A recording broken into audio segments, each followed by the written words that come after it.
Hi folks, here I am on a beautiful Sunday sunny afternoon checking out my neighborhood in the front yard. There's my neighbor's house. It's got some beautiful flowers growing. He's got a plant that produces beautiful yellow flowers and it's called Lady Banks, and it's springtime, April the 4th, 2021.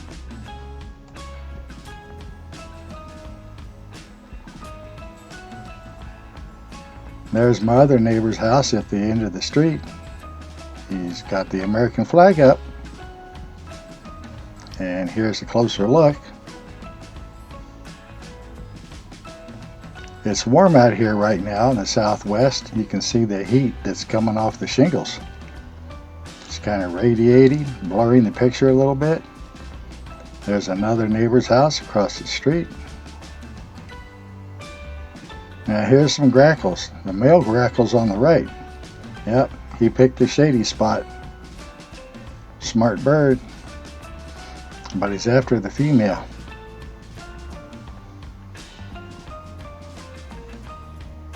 There's the female. She looks like she's gathering nesting material, looking for just that right little piece for the nest, and it looks like she's going through some pine needles right now. She's got a mouthful of pine needles, and she's searching for just the right one. The way we do if we're going to a lumber store. We want a nice straight piece of lumber, not warped or twisted or bent. And I think she's looking at something specifically for her nest.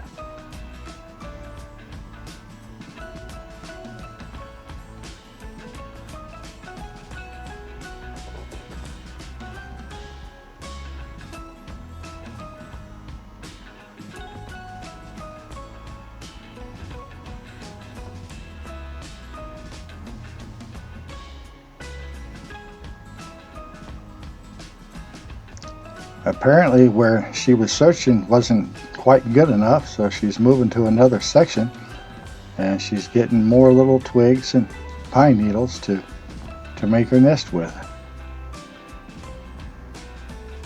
You can tell the females from the males because they aren't totally black like the males, but they are called grackles. That's what we call them out here, grackles.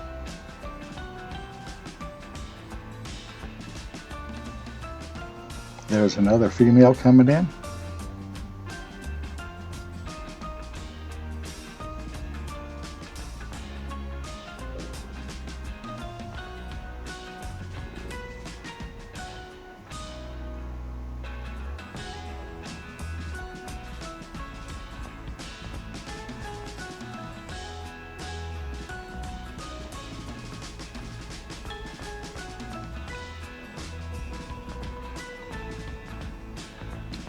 Looks to me like she's testing the pine needles for how brittle and strong they are.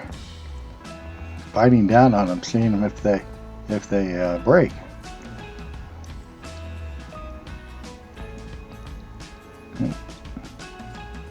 Got a little itch there. She's right next to the bird of paradise. That's what we have planted in front. And she's searching around for different things. That's a lot of walking for just one little pine needle.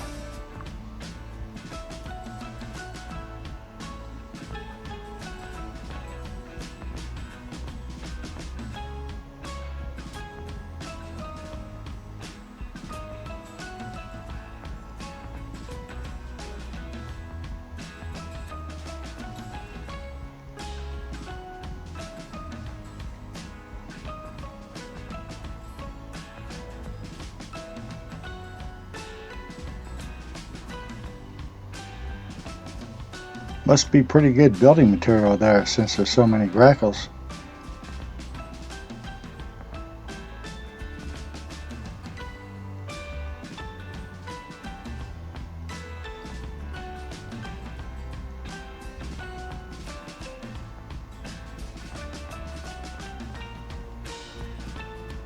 And there's the big old pine tree that dropped all the needles.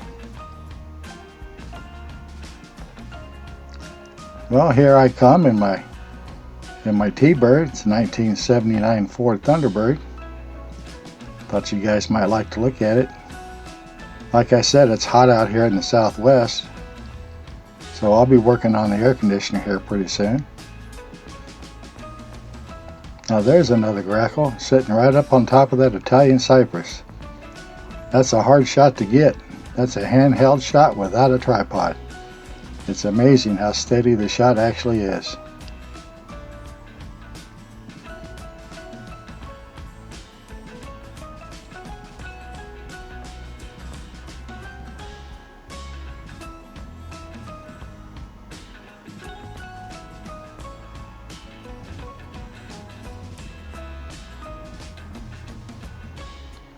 Well, here I am getting ready to work on the air conditioner. It's cooling some, but not cooling enough. And you're looking at a 79 Ford Thunderbird. And I'm getting ready to put some R134A in it. The car originally called for R12, but R12 is no longer being produced. At least you can't buy it for automobiles, to my knowledge. And if you could, it'd be terribly expensive.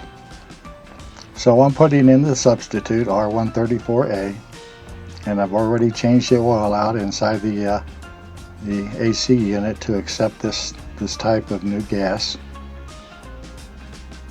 I bought this at Walmart. This is the 351 cubic inch engine. It's made in Cleveland, Ohio. It's got a steel AC compressor. It's a heavy automobile, but it's very heavy duty as well.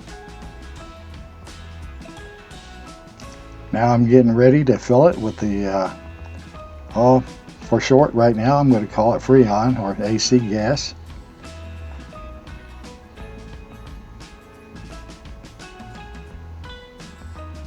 Checking for leaks. Don't hear any hissing sounds. Looks like we got a good tight fit. Now normally they'd say never turn the can upside down because you feed liquid into the refrigeration system, which is bad for the compressor. But I am holding the can upside down to speed up the process. Like I said, it's a steel compressor, and the system can take it. I've done it many times before. It's an old automobile with the same compressor on it. So that would make it a 41-year-old compressor, and there's no problems with it at all. I use a touch and feel method. I'm down there touching the exhaust, or I should say the suction side of the AC unit to see how cold it is, and it's quite cold, and that's what I'm expecting. If it's not cold, then certainly the compressor wouldn't be working, but it is. And you can fill these up without even using any gauges, which is what I do, just by using the touch and feel for the correct temperature.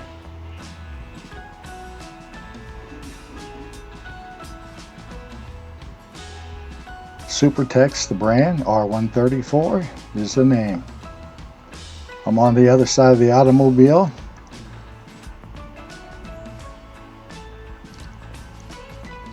Checking the suction hose as it goes into the compressor, and it's also quite cold.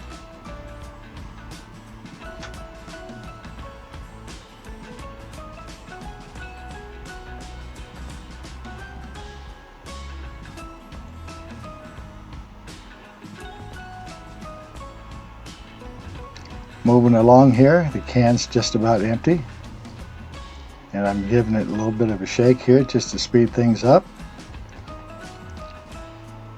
If you fed gas into this only by leaving the can in the upright position, you'd be here for hours.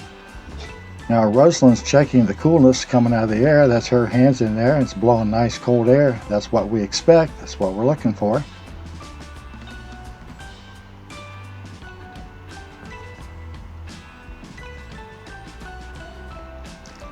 And I've just unhooked the unit, or I should say the can, from the AC unit, and removing the adapter fitting, and the can is totally empty.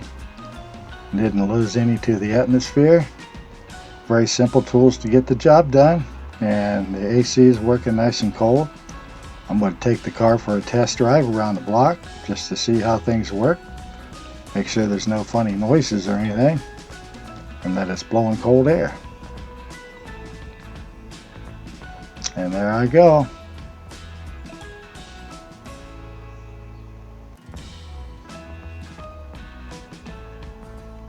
And for dinner tonight, we're having turkey. My wife baked me a nice turkey dinner, and look how golden brown that is. That's what we're going to have for dinner. That's my reward for working on the air conditioner. I'd say it's worth it, 100%. Sure does look good.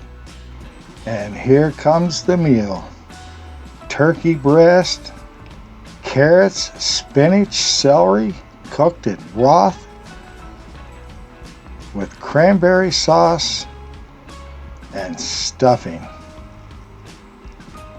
That's quite a meal. And let's not forget the turkey broth. The turkey juice that you pour on makes it real good.